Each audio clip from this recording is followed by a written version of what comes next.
These kids called me at about 10 o'clock one night. I was just laying back in bed, relaxing, and watching television, and these kids called and said, "Did you know your telephone number was Fart?" And of course, I'm laughing. I said, "No, I gotta get up and take a look." So you could hear these other 4 or 5 kids laughing in the background. So that's why I've been the old fart in Mount Shasta. Take the last train to Clarksville. Now I must hang up the phone. I can hear you in this noisy railroad station. All alone, I feel alone. This is what's called a candlestick phone. This is what's called a candlestick phone. And you talk like this. 32, 78.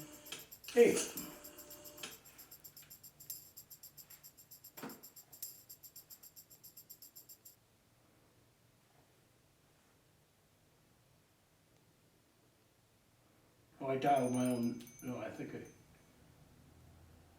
dialed the wrong number. Let me try that again.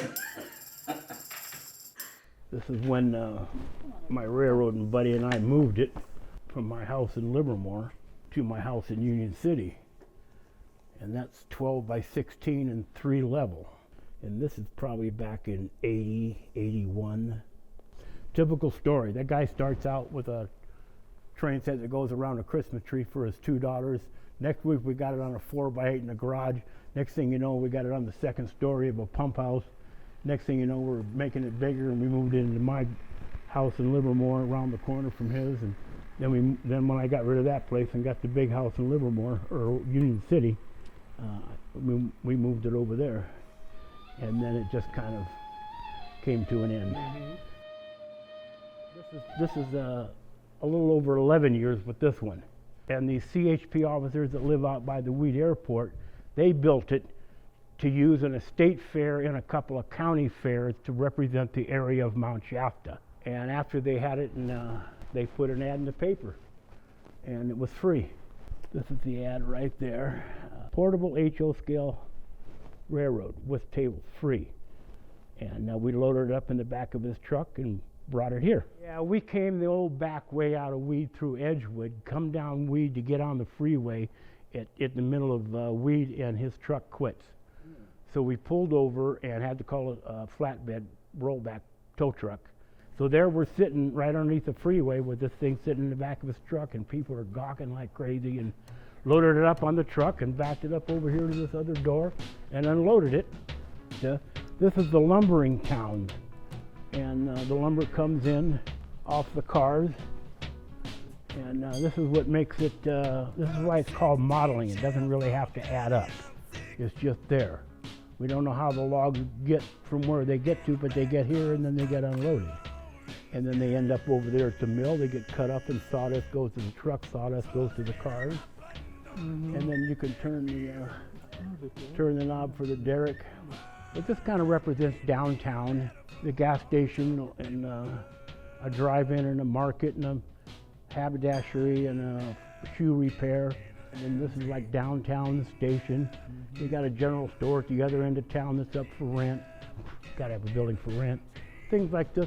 This is all finished off on the inside. Oh. And you got storeroom back there. Then you got the butcher standing right there at the counter. Everything on the shelf. Oh. People ready to check out. Yeah. That guy sitting out here yakking. Mm-hmm. And this is a squareback Volkswagen that represents my Volkswagen. Mm-hmm. Mm-hmm. And this guy running is a tribute to Joe, who lives in apartment 3, and he still jogs around town, and he's just a few years younger than I am. And yeah, so you push one of these knots right here, and the sign will turn. Push that knot right there, and you'll see how the sign turns. Oh, yeah. It's magic.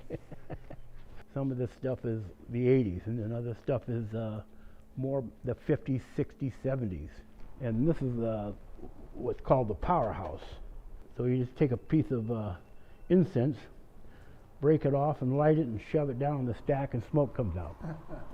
Well, in the older days, when everybody used to smoke cigarettes, we had rubber hoses that came down here, and you would blow smoke from your cigarette and it would come out there. But people don't smoke cigarettes like they used to. A couple of cowboys standing there going, "No, you draw. No, you draw. No, you draw." the naked lady in the outhouse because she's embarrassed because the door blew open. It's all part of modeling. And this is another reason why it doesn't have to add up. The water comes in here and God only knows where it goes from. It can go out over there, you know, and you got a ramp coming into the water. You just you know, same thing. The world comes to an end right here. You know, Exactly. who says the world is round? It's flat. It's flat. Yeah. World's flat. But there's a guy flying a kite in front of the railroad station, which I have to come in here and show you. But I came from the Bay Area, and I didn't know where I was going to go, and I got out of there because I was tired of that. Was able to pay cash for a house in Weed, and couldn't take the wind. I had a house, it was all remodeled, 1,100 square feet, nice place. There was like 3 steps in what they call a breezeway my ass. It was like a wind tunnel. So when the bread kept flying off the sandwich and ended up in the yard, I went, that's it. I've had enough of this place, you know. I couldn't take it, so I said, that's it. I got out of there. Yeah, and then I came over here, and this is where, and I've been here 17 years, so I've bounced around a little bit. But trains have always just sparked me. Don't know what it is. You know, it's just something you're born with. I had a layout of my room when I was, you know, in my late 10s and early teens, and of course then when cars and girls came along, you know, railroad had to go. 1970. Squareback Type 3. Pretty much of a rare car. There weren't that many of them made, and actually what that thing is good at knowing is it's the first computerized fuel injection production car in the world. This is turf. This is dark turf, coarse turf. There's a $3 bag. You just sprinkle this stuff around. And this is all part of the building, different size rocks. You got grass, you just sprinkle this stuff around. That's what gives the place greenery. We have $200 for the alarm clock. Is the actual price higher or lower? This is a walnut jewelry case that I built in 10th grade. I was 15 years of age. And I built it, and I had my model railroad stuff. This is a good story. That blue tackle box, I had my railroad stuff in there, and my mother saw it, walked into the room and said, give me that. What do you want for it? And I go, well, I could use something from my model railroad stuff. So she went out and bought me that tackle box and came here and said, here's the tackle box, give me that. And she held on to it from the time I was 15 until she died in 94, 95. And then I got it back. It's coming on right now. I never took too much to soap operas, and I'm not a sports guy. You know, I really don't have I'm not into sports. I used to have a bird feeder out there on the fence that I could watch, but apparently the neighbors over there didn't like it anymore because they kept throwing it on the ground. 25.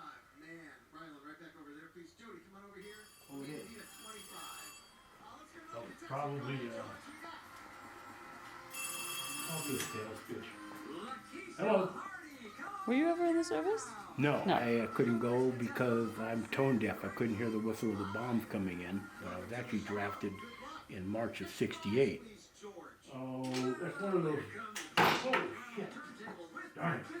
That's one of those scam calls where they say that the marshal's office and your social security number is going to be suspended. I didn't want to go to war in '68 when a lot of guys were getting killed. Come on, you know, and I wasn't very good at cops and robbers. I got drafted 4 times, so they couldn't say it was a clerical error. As far as war is, you know, fighting for peace is like fighting for virginity. It ain't gonna work.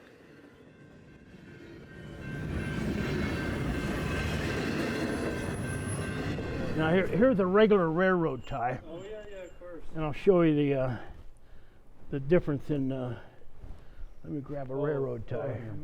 This is how I get my exercise, walking around over here throwing switches. This is a regular railroad tie, and there's a railroad tie that's that's 87 times smaller, 1/87th scale.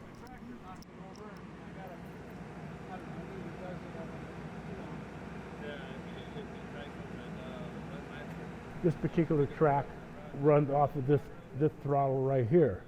And this throttle operates most of the track. What? Think we have little problems like that? Most of the time it stays on the track, but if there is a wreck, it's usually from pilot error, as the old saying goes. It takes quite a bit of work to do this, and there's a whole other world underneath it when it comes to electrical. You do have to know how to do electrical. And then back in the 30s and the 40s and the 50s after World War II, when you went on a train ride, you got dressed up, you went. Same thing when air traffic took over. You didn't just jump on an airplane in a pair of shorts and flip-flops like you see people now. People got dressed up. I mean, it was a deal to do. You know, things like that have changed. But, you know, if there was an emergency, I'd rather see with a guy sitting there fully dressed all something than some chick sitting in his shorts and flip-flops.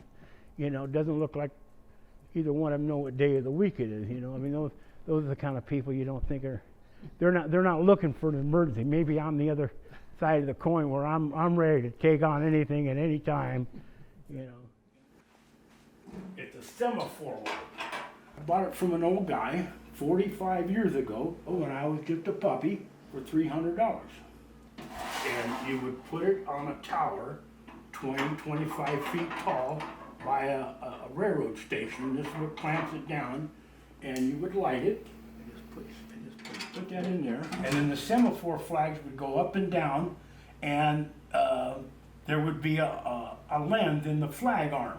One would be red, and this one would be green, and that would tell a train either to go or stop, or yellow for caution, and that kind of stuff.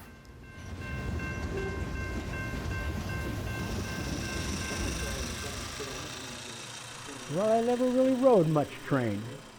Lived in the Bay Area, never rode the BART Transit. The only train I've actually ridden is when the train ran to McLeod. And they were over here one day, and I hopped on it for, I don't know, $5 or $7 and took a one-way trip to McLeod, the back way, sitting on an open car with the soot and the smoke getting all over me. Didn't know how I was going to get back, and happened to find somebody over there, and they gave me a ride back. And so that's basically about the only train that I've ever ridden on. I've never gotten into riding on them. But it's always been something to consider. Yeah, I can't hold it very long. Yeah. I had a bell, I'd ring it in the morning, I'd ring it in the evening.